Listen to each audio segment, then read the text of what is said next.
just to, in advance, to address the flow that we expect to happen this evening, we'll start our conversation together.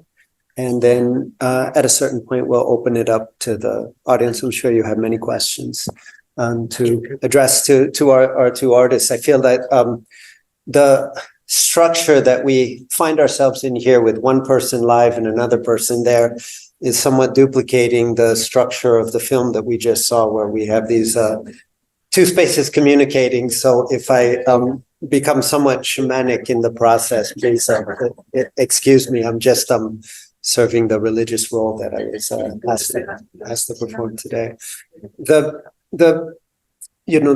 Clara introduced this series as something that she envisions at the intersection of the cinematic and the visual arts. One could imagine an artist who is experimenting, a visual or multimedia artist such as yourself, who is experimenting with narrative structure and storytelling. One could imagine a storyteller, a filmmaker who is experimenting with various elements of multimedia arts and visual arts.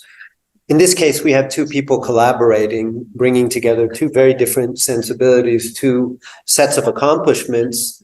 The fact that they're brothers makes it even more exceptional. Because I'm sorry. translations. 지금까지 얘기한 거. 간단하게. 오늘 저희가 이제 파킹찬스 콜라보레이션한 작품을 여기 모셔봤는데요. 아까 클라라님께서 소개해 주셨듯이 이번 저희가 개최하는 행사의 주제가 이제 미술과 영화가 교차점을 한번 찾는 그런 행사를 진행해 보려고 합니다. 네.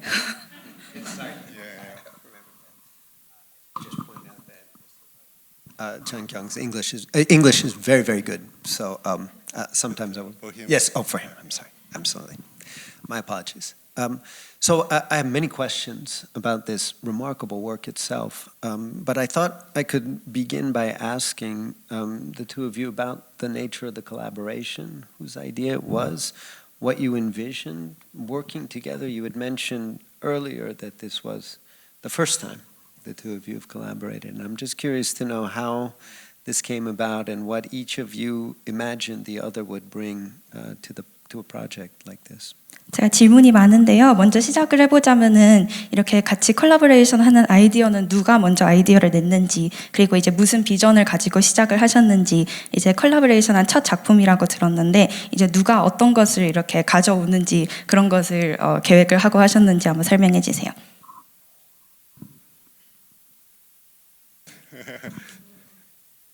언니가 먼저 시작해도 잘 들려요? 들려. 먼저 얘기할래요? 아니면 아니. 내가 먼저.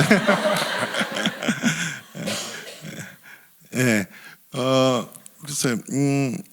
이것도 사실 2011년 작품이라서 굉장히 오래된 거라서 그 당시 상황을 정확히 제가 기억력이 별로 좋지 않아서 정확히 기억하기는 어려운데. 제 기억으로는 제가 2021년 작품인데 2008년 정도부터 영화적인 언어를 가진 작품을 하기 시작했어요. 저의 측면에서 말씀드리자면. So this is a film that was released in 2011, so it's been a while, and I have a bad memory, so I don't exactly remember everything precisely. But from what I do vaguely remember, I think it was back in 2008 when I decided that I want to start experimenting with the filmic language.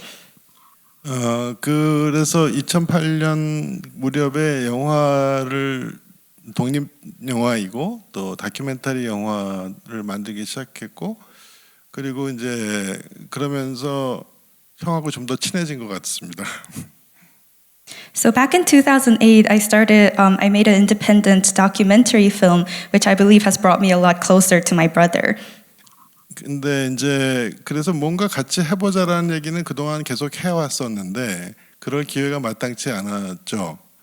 그러다가 KT라고 하는 코리안 텔레커뮤니케이션이라는 회사에서 이 아이폰을 가지고 영화를 만들어 볼 생각이 없냐고 형에게 먼저 제안이 왔고 형이 저한테 이런 게 있는데 같이 해볼래? 뭐 굉장히 자유롭게 찍을 수 있다고 한다. 그래서 저로서는 아주 좋은 기회라고 생각했습니다. So we've been talking about working together for a while, but we never quite had the opportunity. And the company KT, Korean Telecommunication, offered my brother first the opportunity to try making a movie on the iPhone. And my brother asked me, do you want to try working on this together? They said they'll let us do whatever we want. So that's how I got the opportunity to start. 언니 뭐 좀 더 할 얘기 있어요?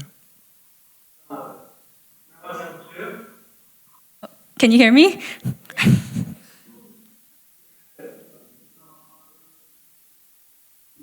파란만장에 시작할 때 나오는 밴드 있잖아요.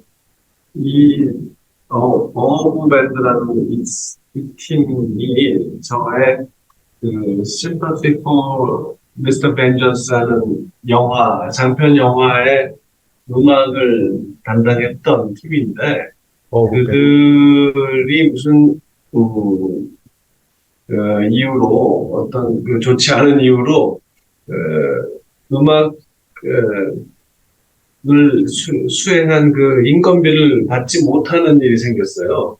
그래서 나한테는 내가 뭐 떼먹은 건 아니지만 제작자가 안 준 건데, 마음의 빛처럼 남아있어서 언젠가 그들에게 뮤직비디오를 저희가 만들게 되면 내가 공짜로 연출을 해주겠다라고 약속을 했는데, 몇 년이 지나고 잊고 있었는데 이 팀이 그걸 자기들은 잊지 않고 있다가 그걸 해달라고 약속을 지키라는 요구를 해왔죠. 먼저 거기까지. 약속을 해놓고 돈을 못 받았으니까.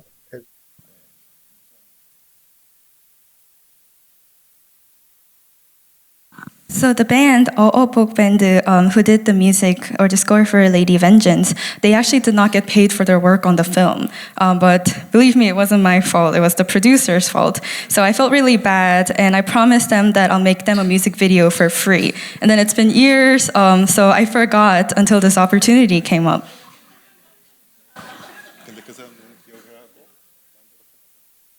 But they remembered, and they reached out to me saying, when is our music video coming? 그런데 제작비가 얼마냐고 물어보니까 0이라고 하는 거예요.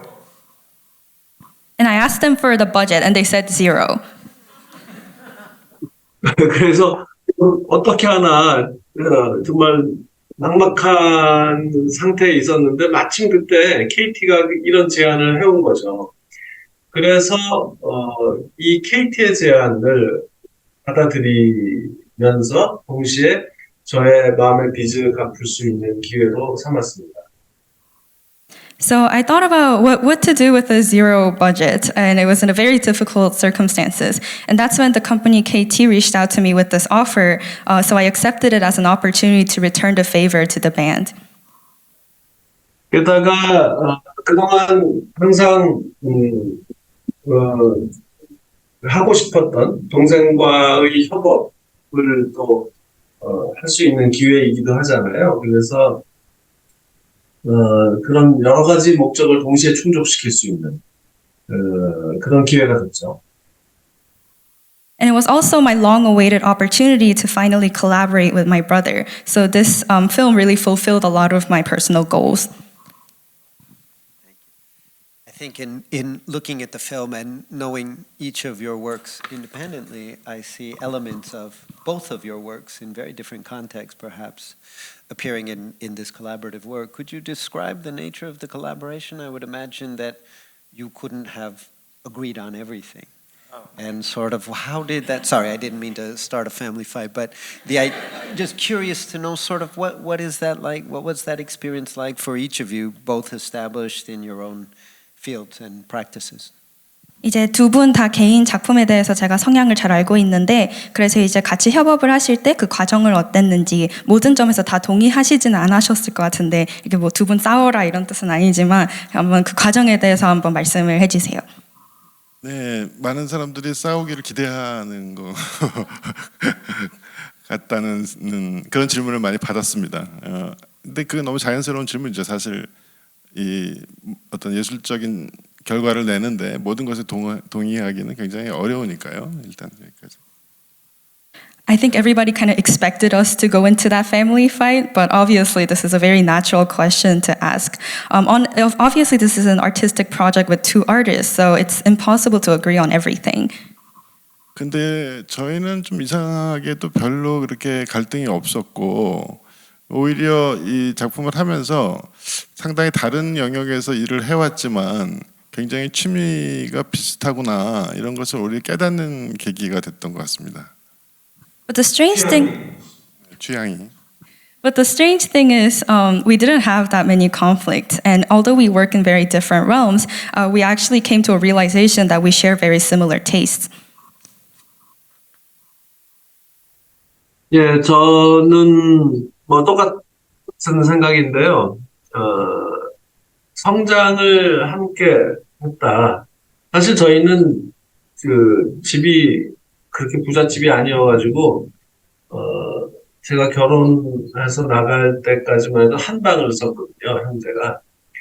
그러면서 공유한 시간이,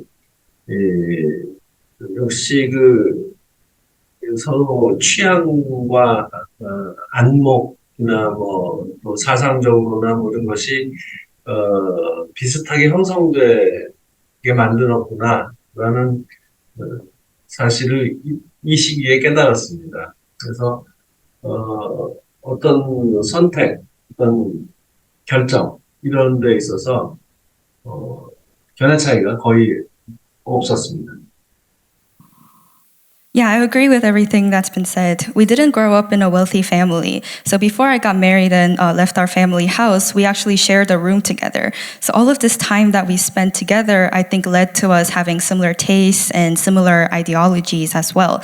So this was actually an opportunity where I realized while working on this film that, like all the time that we spent together actually has led to a lot of similarities between the two of us. And in the process of making choices and decisions as well. You know, I have so many questions about the film itself, but I wanted to, en route to asking you about the actual work, to spend a little time talking about the technology. iPhone 4 is many, many generations ago. You have an opportunity, you have a set of terms that are given to you to work with the technology that's available.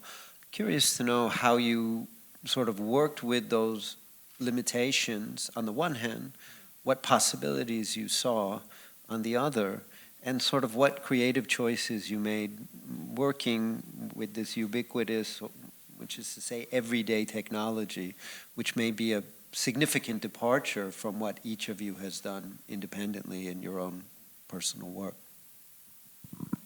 이제 영화 작품에 대해서도 많은 질문이 있지만 일단은 그 기술에 대해서 조금 더 질문을 해드리고 싶어요. 이제 아이폰 4로 이제 촬영을 한 건데 이제 지금 기준으로 봤을 땐 굉장히 옛날 기술이잖아요. 그래서 이 기회 그 제한된 조건 아래서 작업을 하는 이 기회에 대해서 무슨 가능성을 보셨는지 그리고 크리에이티브 초이스는 어떻게 만드셨는지 특히 이제 개인적인 작품의 배경을 해가지고 무슨 경험을 끌고 오셨는지 그거에 대해서 말씀해 주세요. 내가 먼저예요? So quick. 일단 그런 게 좀 중요했던 것 같아요. 그러니까 이 아이폰 지금은 굉장히 오래된 폰이지만 그 당시로서는 첨단 기술이었으니까요. 그런데 이 첨단 기술을 가지고 샤머니즘 같은 전통의 어떤 주제를 다루면 어떨까 하는 것이 일단 좀 재밌게 생각이 되었던 것 같습니다. 그 다음에 이제 기술적으로는 일단 카메라 아무리 뭐 카메라의 그 기능이 좋다 하더라도 아이폰에 그 화질이라던가 또 그것을 운영하는 어떤 기술이라든가 하는 것은 사실 기존의 영화 카메라에는 훨씬 못 미친다고 봐야겠죠. 그렇지만 이제 이 커다란 카메라를 움직이는 것보다 훨씬 쉽게 여러 대의 카메라를 사용한다든가 또는 동시에 예를 들어서 마지막에 그 굿장면에서는 카메라가 5대, 6대 정도 있었으니까요. 그다음에 뭐 아주 쉽게 그 수중 촬영 같은 것을 한다든가 하는 것에는 굉장히 큰 그 뭐랄까요 그 장점이 있었던 것 같습니다. So while the iPhone 4 may be considered old today, back in the day it was actually considered modern technology. So I thought it would be very interesting if we work with a modern technology and bring in this traditional theme of shamanism. So of course the iPhone 4 camera specs were great at the time, for instance like the resolution and the technology, but when you compare it to a standard cinematography camera used for film, of course it was lacking in many of its technical aspects. But we tried to be creative and come up with ways to use the iPhone and its strength. So for instance, we used many iPhone cameras at once for certain scenes, including the ritual scene at the very end, where we used 5 to 6 iPhone cameras at the same time. And also we could deal with underwater shots more easily when we were using the iPhone. So there was actually strength in using the iPhone in a way. 예를 들면 첫 장면에서 이렇게 가시 날아가는 장면에서는 제가 이렇게 찍은 것도 있어요. And in the first scene where the hat flew away, I actually filmed it myself with the iPhone. 예, 아이폰은 사이즈가 작다는 게 제일 장점이죠. 그렇기 때문에 크루 멤버들이 하나씩 가지고 그러니까 여기저기 숨겨서 촬영을 많이 할 수 있었어요. 덩치가 큰 영화용 카메라였으면 서로가 서로를 찍었을 텐데, 그래서 상대 A 카메라에 C 카메라가 찍히고 뭐 이런 식으로 했을 텐데, 숨길 수 있어서 얻을 수 있는 후티지가 많이 있었습니다. Yeah, so the iPhone's small size was actually a great strength. All of the crew members actually had an iPhone camera each, and they hid in different places during the shoot and shot the scene. So, for instance, if we used a big cinematography camera, it would have been shown in the frame. But because the cameras were small, they were able to hide and use them at the same time. 그리고 이 시대의 폰으로 만들 수 있는 해상도에는 확실히 한계가 있었기 때문에 그것이 오히려 영화에 예술적으로 도움이 된 것 같아요. 왜냐하면은 굉장히 굵은 입자, 거친 그레인이 끓는 그런 화면이거든요. 그것이 이 영화가 가진 주제나 성격과 결부되어서 더 좋은 효과를 만들었다고 봅니다. 특히 흑백 화면에서. And the phone at the time obviously had very limited resolutions, but I think that in itself added an artistic flair. For instance, the big grains that we see over the screen, I think things like that really effectively communicate the theme and the nature of the film that it's supposed to be. 예, 이 작품 이후에 한참 후에 또 파킹 찬스 이름으로 일장춘몽이라는 것을 또 만들었는데요. 그때는 아이폰 10, 3인가 4인가 하여간 10 단위의 훨씬 개선된 스마트폰이었죠. 그런데 이 일장춘몽은 아이폰으로만 찍었어요. 근데 이 파란만장은 아이폰에다가 어댑터를 달아서 영화용 렌즈, 스틸 촬영 DSLR 렌즈 같은 것을 달아가지고 그렇게 찍었다는 차이가 있습니다. So after this project, there's another project that we made as Parking Chance, which is Life is But a Dream. And we actually filmed it on iPhone 13 or 14, iPhone 10 something. And in that project, we actually used only the iPhone when we were shooting the film. But for this project, we actually had to use the iPhone plus the adapter and the cinematic lens or the DSLR lens. So that came into play because of the limited technology. Can I? Yeah. 그리고 이제 흑백 장면이 중간에 있는데 거기서 굉장히 저화질로 오히려 저희가 그레인을 막 집어넣습니다. 근데 그 장면이 귀신이 막 나오고 그런 장면이어서 오히려 저희한테는 이런 아주 안 좋은 퀄리티가 그 영화의 재미를 더 준 그런 경우라고 생각합니다. And in the black and white scenes, you see that it was filmed in very low resolution. We actually added these grains on purpose. And this was the scene where the ghosts were supposed to pop up and surprise you. So I think the bad resolution actually added a lot of fun to the film. I'm curious to know that whether for each of you working with this technology, there were certain discoveries, actually, that the technology itself yielded certain things that may not come to you or you may not recognize in your other practices, whether in fact the limitations became opportunities for you to do certain things with your own expression. 이제 이 기술을 사용하면서 새로 발견한 건 무엇이 있는지 궁금합니다. 이제 다른 작품과 다르게 이런 제한된 기술 아래에서 활동을 하시면서 새롭게 발견된 기회 같은 게 있었다면? 글쎄요. 전혀 답변을 못 될 것 같은데 정말 너무 재밌었던 거는 거대한 크레인의 끝에 붙어있는 조그마한 카메라 이런 것이 굉장히 좀 상징적인 것으로 좀 느껴져야 될까요? 그러니까 이런 기술의 어떤 그 전환의 과정에서 그게 갑자기 좀 떠오르고 일단 저는 워낙 작은 카메라로 작업해 왔던 사람이고 혼자서 많이 찍고 했기 때문에 저한테는 그게 큰 어떤 디스커버리는 아니었던 것 같아요. 근데 형은 워낙 이제 큰 카메라를 가지고 영화 카메라를 가지고 작업해 왔기 때문에 좀 달랐지 않았을까? 네, 생각이 듭니다.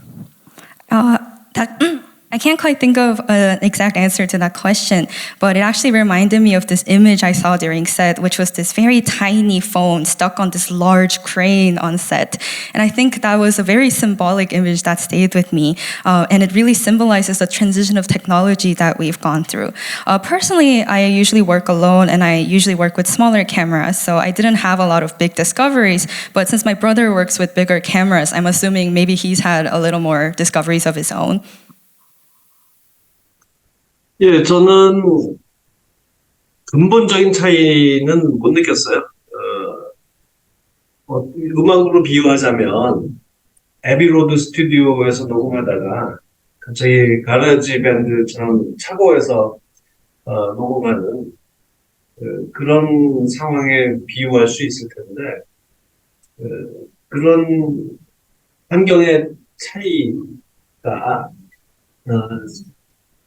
예술적인 면에서 그런 차이를 만든다는 생각은 들지 않더라고요. I didn't really notice a fundamental difference. If I were to compare it to music, for instance, it's like working in a big studio with this big band versus working by yourself on GarageBand. And of course, these are very different environments, but artistically speaking, there's no fundamental difference between the two. 큰 영화를 할 때와 마찬가지로 모든 장면을 스토리보드로 그렸고 거의 그대로 촬영을 했습니다.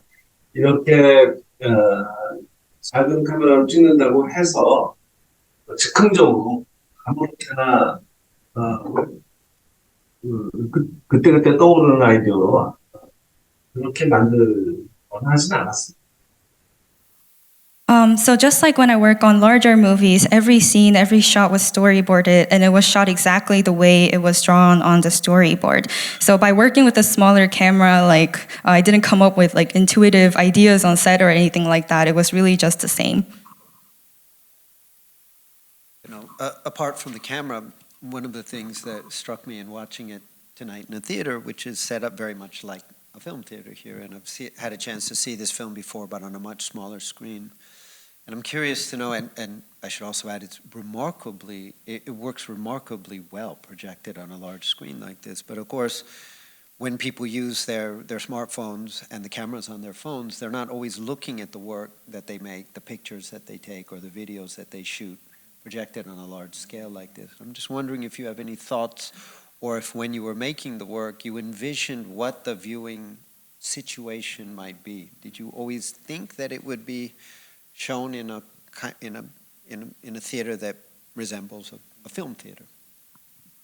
사실 저희 파킹 찬스의 이름으로 그 단편 중단편 영화들을 많이 만들었는데 그때마다 조금 그 이것이 어디에서 보여질 것인가를 상당히 생각을 많이 하고 했습니다.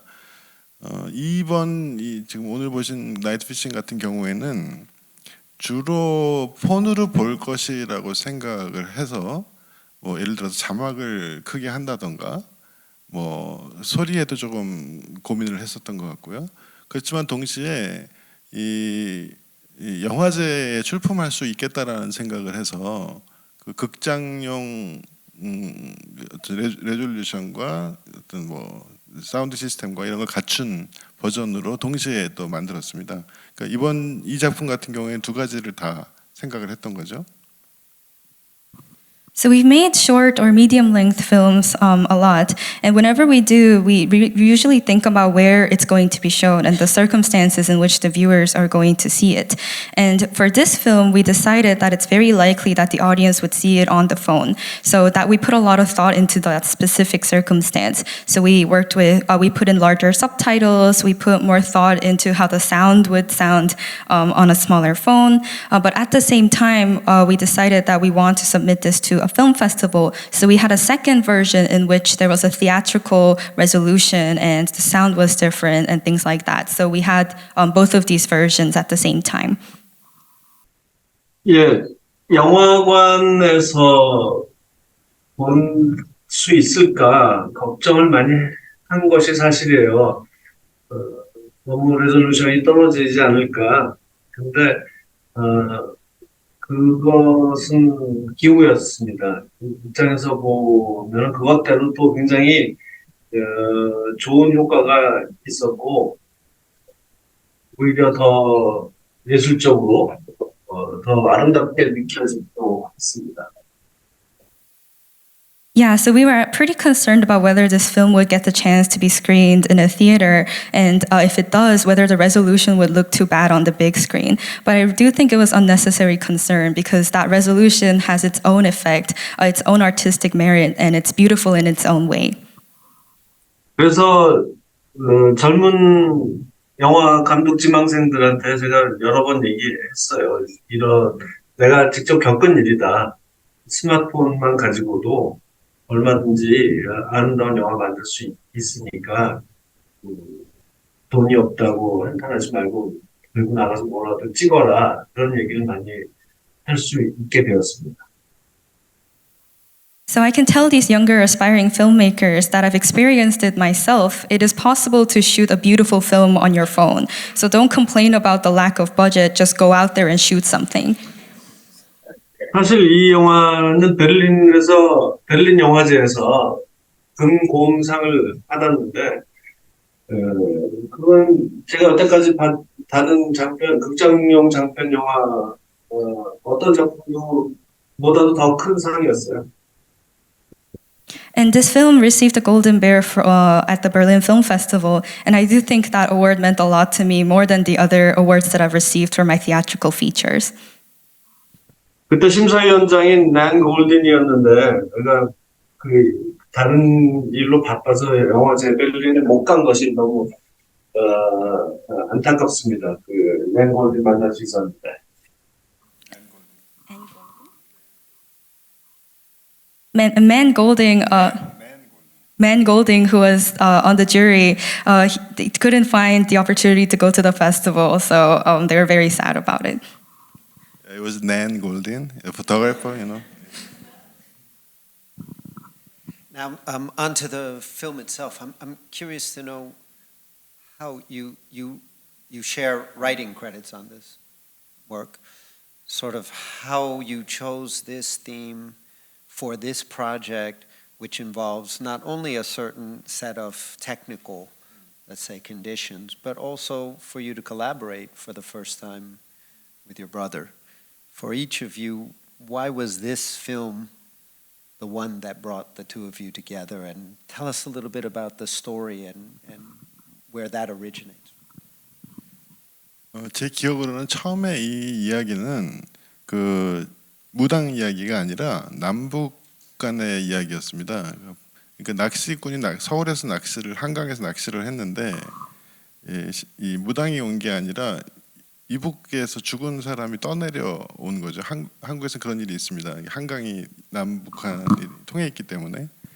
그래서 그런데 이제 그 어떻게 해서 이제 그 낚시꾼은 죽었는지 어쩐지 기억나냐면 어떻게 낚시꾼의 정체성이 바뀌어서 북한에서 내려온 그 사람이 이 낚시꾼의 옷을 입고 서울로 잠입하는 뭐 그런 식의 이야기였던 것으로 기억합니다. 처음에는 일단 거기까지.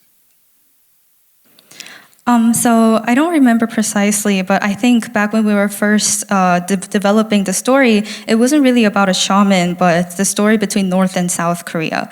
So there was this fisherman fishing, and he does not meet a shaman, but a dead North Korean man who has floated through the Han River, because the river actually goes through the Korean peninsula. So something happens, and then the two of them actually change their clothes, and this North Korean man switches his identity into a South Korean man and infiltrates Seoul. 뭐 저는 원래 그런 내용의 남북 관계를 다루는 작품을 개인적으로 많이 해왔고요. 형은 JSA라는 영화를 통해서 그 남북 문제를 다루었고, 그래서 그건 형제간에 공유하는 어떤 주제였기 때문에 일단 그렇게 시작은 했는데 제 기억으로는 아마 KT에서 남북 문제 좀 다시 고려해 주시면 안 되겠어요? 약간 그런 게 있었던 것 같습니다. So relations between North and South Korea, this is a theme that I work with frequently in my works. And as for my brother, he discussed this theme on the film JSA. So it's this shared theme between the two of us. But when we brought this idea to the company KT, they didn't want us to have a North and South Korean theme for our film.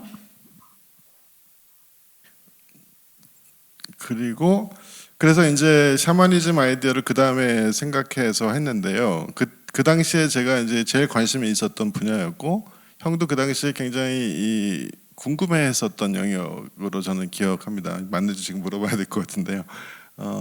그리고 일단은 그 샤머니즘이라는 주제에 대해서 서로 관심이 얼마나 많았느냐도 있었겠지만, 영화의 스트럭처, 영화의 구조가 좀 재밌다고 생각되어서 이제 같이 하게 된 것 같습니다. 그러니까 이야기는 처음에 이제 전체적인 큰 줄기는 제가 처음에 형한테 제안을 했고, 형이 그걸 보고 그거 괜찮다고 생각해서 하게 된 것이죠. So shamanism was our next idea, and this was a subject that I was very interested at the time, and I think my brother was also very curious about the subject at the time. Of course, we'll have to ask his opinion on whether that was true, but we both had this interest in shamanism. But more than this personal interest, I think the introduction of this subject really made the structure of the film very interesting. So I was the one who first suggested the big flow of the plot, and then my brother decided to go with it as well.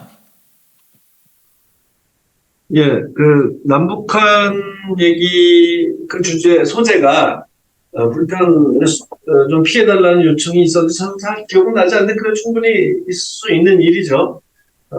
아마 시나리오를 많이 써놓은 상태에서 그런 제안을 그런 권유를 받았다면 저희가 그럴 수 없다, 받아들일 수 없다라고 했겠지만 아주 초창기에 나눈 대화였기 때문에 그래 그럼 뭐 다른 거 쓰지 뭐 이렇게 됐던 것 같습니다. Yeah, so the North and South Korea relations could be a touchy subject. So I think that's why they wanted to stray away from it. And at that time, if we had developed the script further with our original idea, I wouldn't have taken this note. But at the time, because we didn't go too far with this idea yet, I said, okay, we'll just try to work with something else. 그다음에 샤머니즘 소재는 예, 저도 관심이 좀 있었는데 한국 사람이라면 모두가 느끼는 게 있죠. 근본적으로 유전자에 새겨진 샤머니즘에 대한 어떤 호기심 또는 때로는 공포 이런 것들이 있는데요. 그리고 이제 거기 구슬할 때 절정의 순간에 느끼는 감동 같은 것을 공유하고 있죠. 그래서 이 소재가 저 동생이 이 소재를 꺼냈을 때 아주 반가웠습니다. Yes, and I was indeed actually pretty interested in the subject of shamanism. And I think it's really in the Korean gene to be fundamentally curious about this subject. And in this emotional climax of this ritual, at the climax of the ritual, I think it's very easy for everybody in Korea to emotionally sympathize with that climax. So when my brother suggested the idea to me, I welcomed it very much. 또 저희가 어린 시절에 가톨릭 배경에서 성장을 했는데 가톨릭의 미사와 근본적으로 통하는 면이 샤머니즘의 한국의 구스에서 발견할 수 있고 그래서 근본적으로 그렇게 낯설지 않았습니다. And because we grew up Catholic, I think it shared many similarities with the Catholic Mass. So this ritual, the Korean ritual, it didn't feel too foreign to me. 굿에서 디테일에서 보여지는 굉장한 상징주의 그리고 공연, 연희, 공연 같은 퍼포먼스 같은 측면 그런 데서 느끼는 카타르시스 같은 것들이 엄청나게 영화적인 소재라고 봤어요. So the little details, the intricate details of this ritual kult, I think it has a lot of symbolism, and this performative aspect of it, the catharsis that comes from that, makes it a very cinematic subject. 특히 마지막 이 나이트피싱에서도 마지막에 보셨겠지만 이 배를 가르고 나가는 팔로 배를 가르고 저승으로 가는 그 순간은 정말 굉장한 감동과 희열을 느끼게 하죠. 그래서 그 장면을 꼭 보고 싶었어요. And especially at the very end, as you have seen, when we're cutting through that white cloth with the sword, I think that moment brings a lot of emotional catharsis, and it's very touching. It touches the core of your soul. Maybe I'll just pose one last question about the sound and the use of music, which Director Park partially answered, because it has this strange structure where you open with what appears to be a music video, and then you close with this shamanic ritual, which also involves instruments and singing and chanting and so forth. So there's this framing that works, plus the radio and the voices on the radio and the use of sound throughout. So I'll ask you both maybe to address the role that music and sound plays in this work, and then we'll open up for questions from the audience. 네, 이제 마지막으로 이제 음악이랑 사운드의 역할에 대해서 질문을 해보고 싶은데요. 이제 영화가 굉장히 특이한 구조잖아요. 이제 뮤직비디오 같이 시작을 하고 이제 마지막에도 굿을 할 때 이제 다양한 악기들이라던가 챈팅이라던가 그런 게 있으니까, 그리고 이제 또 사운드적으로 봤을 때 라디오의 사운드라던가, 그래서 이런 음악이랑 사운드의 역할에 대해서 조금 더 말씀해 주세요. 일종의 음악 영화라고도 할 수 있을 것 같습니다. 그러니까 앞에는 이제 뮤직비디오고 뒤에도 사실상 뮤직비디오에 비슷하고요. 좀 저희가 좀 재밌다고 생각했던 것은 그 뒤에 굿에서 나오는 소리가 그 앞에서 낚시를 하고 있을 때 라디오에서 흘러나오죠. 그 관계 같은 것이 좀 흥미로웠고요. 그다음에 또 기억나는 거는 그 낚시꾼이 들고 있는 낚싯대에 방울이 달려 있잖아요. 이렇게 물고기가 잡히면 이렇게 소리로 알려주는 거죠. 그 방울 소리하고 뒤에 그 무당이 흔드는 방울하고 그런 또 시각적이면서도 청각적인 그런 관계들을 앞뒤에 이렇게 만들었죠. 그런 것들이 곳곳에 좀 배치되어 있었습니다. 그래서 뭐 더 자세한 얘기도 드릴 수 있겠지만 일단 지금 그런 것들이 좀 기억나네요. Yeah, you could actually almost call this a musical film. It almost starts out with a music video and ends on the music video. And what I really found interesting was the sound of the ritual kut. As you might have noticed, you hear the same sound earlier through the radio. So I thought that relationship between this beginning and the end was very interesting. And another thing that I would like to point out is the fisherman, his rod has this bell to let him know when the fish has been caught on the rod. And similarly, the shaman also uses a bell well later in the film. So this audio-visual association, a lot of this has been placed throughout the film, which I think is very interesting. 예, 저희가 이미지를 만드는데 활용한 도구는 비록 작은 스마트폰일지라도 사운드는 영화와 같이 누구를 다 아주 좋은 퀄리티로 했고 그 밖에도 이제 후반 작업에 있어서나 다른 과정에 거쳐서 사운드에 각별한 주의를 기울였습니다. Yes, so in creating this audio-visual image, even though we did shoot the film on a phone, we used this high-quality, industry-standard sound equipment so that we can capture the best sound. And on top of that, in post-production, we put a lot of special attention on sound.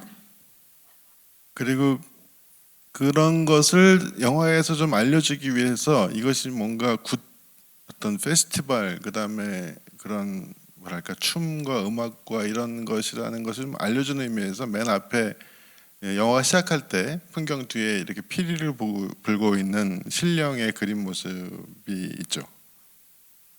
Yes, and to communicate that this film has kud, which is like a very festive with dance and music, to hint this earlier in the start of the film, we have added this image of this regional god playing the flute.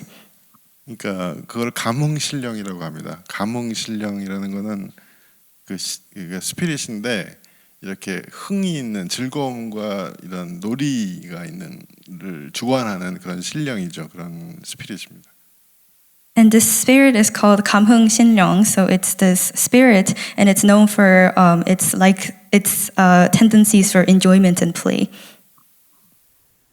또 언급하고 싶은 것은 이 무당 역을 하는 배우 이정현 여배우인데요. 이 사람은 원래부터 캐스팅됐던 사람이 아니고 원래 캐스팅되었던 배우가 촬영 며칠 후 임신했다는 사실을 알게 돼서 원래 배우가 임신을 하게 돼서 그걸 알게 돼서 그래서 이런 무리한 촬영을 막 그 진흙탕에 뒹굴고 하는 무리한 촬영을 인체적으로 힘든 촬영을 할 수 없다고 해서 갑자기 촬영 당일날 어려워서 육체적으로 힘들었겠다 촬영할 수가 없었다고 연락을 받은 거죠. 갑자기 나타나는 갑자기 캐스팅이 된 거였어요. 감독님 마지막 문장 좀 다시 말씀해 주실 수 있어요? 갑자기 이정현 씨가 캐스팅된. For the role of the shaman, it's the actress Lee Jung-hyun, and she wasn't originally set to play this role. But then the original actress that we had initially casted was pregnant, and then we realized that this might put too much physical stress on her, so that's why we ended up with suddenly casting Lee Jung-hyun instead. 근데 그녀는 한국의 아주 가장 유명한 스타 중에 한 명이거든요. 가장 유명한 팝스타 중에 한 명. And she's one of the most popular pop stars in Korea. 그렇기 때문에 사람이 부르는 노래를 빠른 시간 안에 적당히 노래를 빠른 시간 안에 배울 수 있었고 굉장히 잘 부를 수 있었어요. 원래 가수. 잘 부를 수 있습니다. And she very quickly learned the song that the shamans sing, and she did a very good job performing it. 그래서 그녀를 지도했던 무당 선생님이 우리 직업으로 바꾸라고 소리를 했을 만큼 뛰어난 노래 연주를 했습니다. So the instructor who taught her this song actually almost said that she might as well just learn to be a shaman. We have a limited amount of time, but some time for questions. We do have a microphone. I'll try to select people from across the auditorium. We do ask that you speak into the microphone since this is being recorded. Let me start back there, Ray, and then to you. One question here. Do you need a microphone, or should we just ask people to?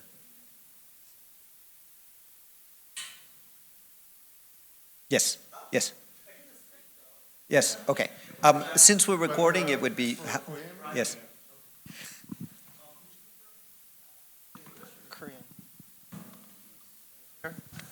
Or I guess English is more efficient, right?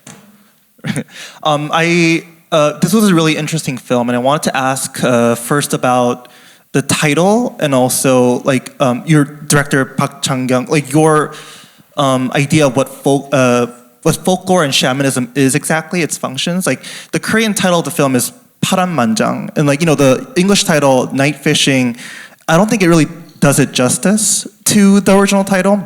Like 파란만장 in Korean, it means, if I'm correct, ocean waves of 10,000 layers. It's like a meaning that it's basically talking about like difficulties in life, the things that you go through and the transformations that a person experiences in hardships, right? And of course, there's that aquatic imagery invoked.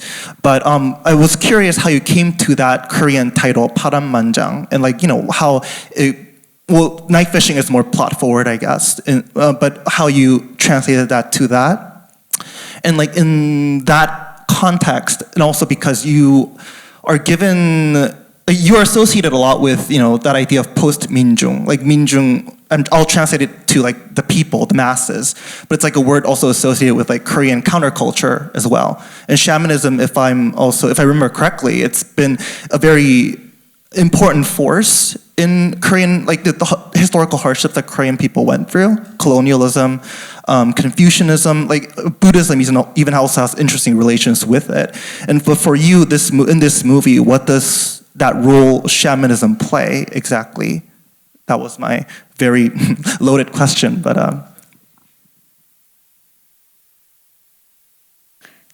이제 첫 번째 질문은 이제 원래 한국어 제목이 파란만장인데 이 나이트 피싱이라는 게 그 같은 의미를 담고 있지 않으니까 그 파란만장이라는 것에는 이제 뭐 수중적인 그런 이미지라던가 다양한 게 담겨 있는데 근데 이제 또 나이트 피싱이라는 건 그냥 그 스토리 자체에 대해서만 설명을 하는 제목이니까 그 한글 제목에 대해서 조금 더 그 의도를 설명을 해주셨으면 좋겠고요. 그리고 이제 작가님한테 이제 민중주의 그쪽에 작품들을 많이 하셨는데 이제 샤머니즘이라는 게 그쪽에서 좀 중요한 그런 주제잖아요. 이제 한국이 겪었던 여러 가지 역사적 이벤트들 중에서 그리고 뭐 다양한 종교라던가 불교라던가 그래서 그 주제에 대해서 좀 개인적으로 작가님한테 무슨 의미를 담고 있는지 말씀해 주셨으면 좋겠습니다.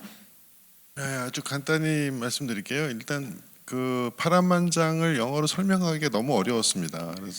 그래서 그 한자는 굉장히 그 의미를 집약적으로 담고 있어서 너무 이제 제목이 길어지고 전달하기가 어렵다고 저희가 판단했던 것 같아요. 그래서 좀 캐치하게 이렇게 할 수 있는 게 나이트 피싱이었던 것으로 기억합니다. Yeah, so just to answer it simply, we thought that translating 파란만장, the Korean word, would be too difficult in English. Each Chinese character in that word has so much condensed content into it. So it's very difficult to just explain it explicitly in English. So instead, we decided to go with the catchier title, Night Fishing. 그리고 두 번째 질문은 그 무당은 한국에서 옛날에는 굉장히 그 사제이자 뭐 왕이라고 할 정도로 그 학자들이 굉장히 중요한 지위를 갖고 있었던 그런 일종의 사제였는데 지금은 사실 한국 사회에서 이상하게도 그 무당을 굉장히 천시하는 문화가 있어요. 그런 것에 대해서 이제 조금 거부감이 있는 거죠. 그런 문화에 대해서. 그래서 그 형님하고 저는 같이 그런 문제의식 갖고 공유했었던 것 같고 그리고 사실은 이 영화에서 제일 하고 싶었던 것은 그런 의미에서 이 무당의 그 무속의 굿이라는 것이 얼마나 풍부하고 이 아름다운 문화인지를 보여주는 것이 사실은 영화의 전체적인 메시지라고 할 수 있습니다. And to answer the second question, so this shamanism in Korea, in the past throughout history, it was really the kings and the religious priests. It had a lot of higher titles according to the scholars. But then as we come down to modern history, our contemporary public really looks down on shamanism for some reason. The Korean culture, the contemporary culture does not view that too well. So we really wanted to show through this film how this shamanism or this ritual of kud was full of so much meaning, and it's such a beautiful ritual. So that really kind of is one of the ultimate message of the film.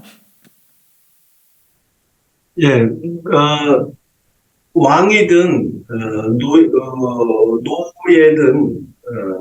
부자든 가난뱅이든 간에 인간의 삶에 대한 그런 근원적인 풀리지 않는 미스터리, 또 공포, 죽음에 대한 공포, 또 죽은 사람에 대한 그리움, 이런 여러 가지 감정은 똑같이 가질 수밖에 없잖아요. 문화는 그런 인간의 근본적인 문제들을 풀기 위해서 도와주는 그런 존재입니다. 그래서 아무리 한국의 전통가라고 해도 세계 어느 나라 사람이든지 공감할 수 있는 그런 감정을 갖고 있죠. Yeah, so anyone in the world, whether it be a king or a slave, whether you're rich or you're poor, mankind has this fundamental mystery about our nature of life. For instance, we all share the fear of death, and we all share this longing for the dead. And I think the shaman, the Korean shaman, is a way to face these fundamental problems, and they help resolve these fundamental problems that we all share. So of course, it's a very specifically Korean culture that we're dealing with here, but I think anyone across the world would be able to sympathize with these feelings. I actually don't have a question. I just wanted to say I'm a huge fan, and that I was really curious to see how these big ideas and really interesting way that your mind works translated to a short film, and I thought it was just beautiful and interesting and like so captivating, and I'm really impressed with it. That's it. 이거 질문은 아니고 제가 정말 큰 팬이고요. 정말 이런 큰 아이디어가 어떻게 이렇게 흥미로운 단편으로 이렇게 아름답고 흥미롭게 전달할 수 있는지 그걸 볼 수 있어서 정말 좋게 봤습니다. Thank you. 예, 제가 여러 가지 영화들을 만들어 왔지만 장편, 단편 또는 TV 시리즈를 막론하고 제가 만든 작품 중에 가장 애정을 가진 작품이에요. 그렇게 즐겁게 봐주셨다니 참 기쁩니다. Yeah, so out of all the works that I've created, including my features, shorts, TV series, this is one of my favorite films of mine. So I'm very happy to hear that you've enjoyed the film. Thank you. I have a question in the back here. Thank you. How much in the film, how much was actual shamanistic rituals versus your creative expression in the film? 이제 영화에서 나오는 것 중에 얼마나 그 실제 굿이나 무당이 하는 그 행위를 했는지 아니면은 이제 본인이 창의적으로 생각해낸 게 있는지 그 비율에 대해서 말씀해 주세요.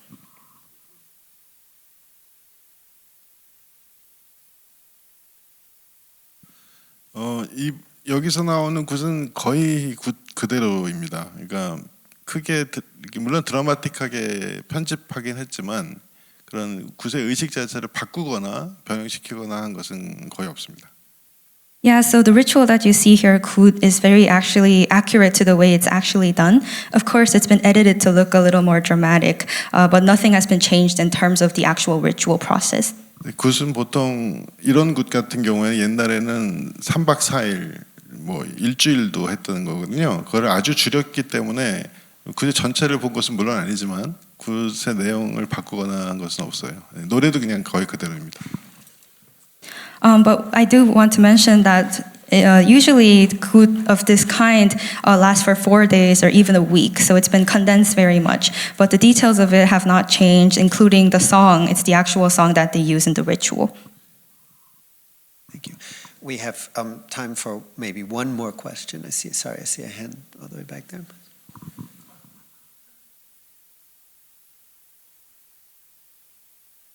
The cloth in the last scene. Say that again? The meaning of the cutting of the cloth for the knife? 그러니까 이 천은 뭐 인생에 가는 길, 뭐 이런 여정 이런 것을 의미하기도 하고 동시에 물을 뜻하기도 하는 것으로 제가 기억합니다. 물길을 갈라서 가는 물에 관련된 그런 뭐랄까요, 상징주의 같은 것이 무속에서는 많은데 그 물과 인생 이것이 겹쳐진 어떤 이미지고요. 그것이 그것을 갈라서 가서 끝나는 곳에가 일종의 이제 이 세상에서 떠나서 먼 데로 가는 것이죠. 그래서 무당들은 이것이 이제 칼이 잘 나가지 않으면 이 사람이 떠나기 너무 싫어하는구나. 칼이 잘 나가면 이제 갈 수 있겠구나 이렇게 생각하죠. Yeah, so the cloth usually represents the path or the journey of life, but at the same time, it also represents the water. So by cutting through this cloth, it's almost like traveling through this currents of water.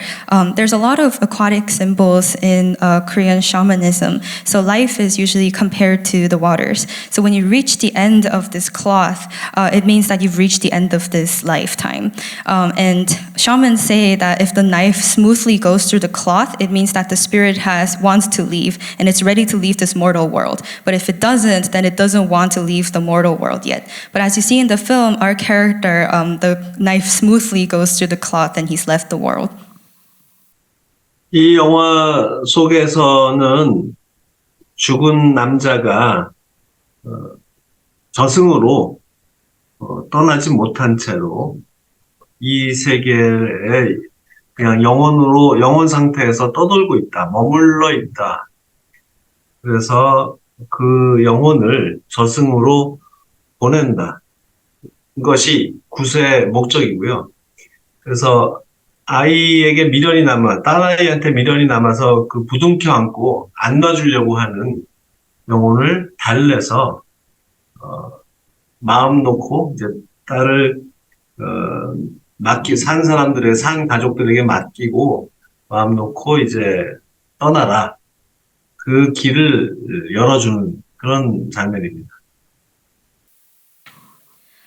Yeah, so in this film specifically speaking, it tells a story of this dead man who hasn't journeyed to the afterlife yet. So he's in this mortal world in the form of a spirit. So the purpose of the kut, the ritual, is to send this spirit to the afterlife. So for our character, he still has this emotional, spiritual baggage about his daughter. So he's hugging his daughter, not wanting to let go.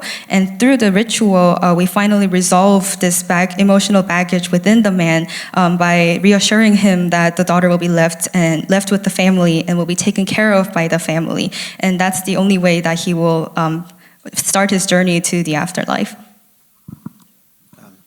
I apologize. I realized there were other questions that people wanted to ask, but if we are charting the collaborations of Park Chan-wook by iPhone releases, I hope we don't have to wait till iPhone 24 for the next collaboration, but I'd like to ask everyone to join me in thanking our artists for bringing us this remarkable film.